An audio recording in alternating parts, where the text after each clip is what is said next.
soy mamá, soy tu abuela.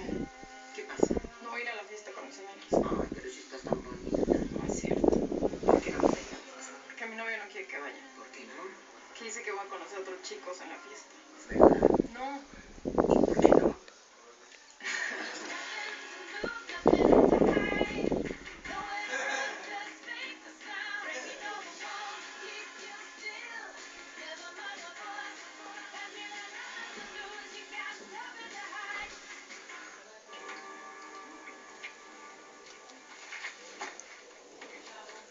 Ocúpate de lo tuyo.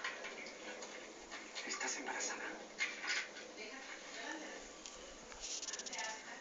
No puedes decirle a nadie, ¿sí?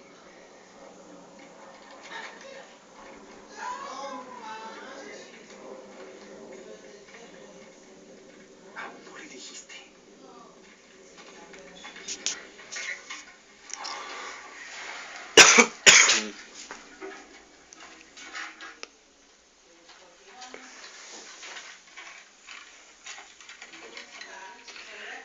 Chequen que no hay nadie más por aquí.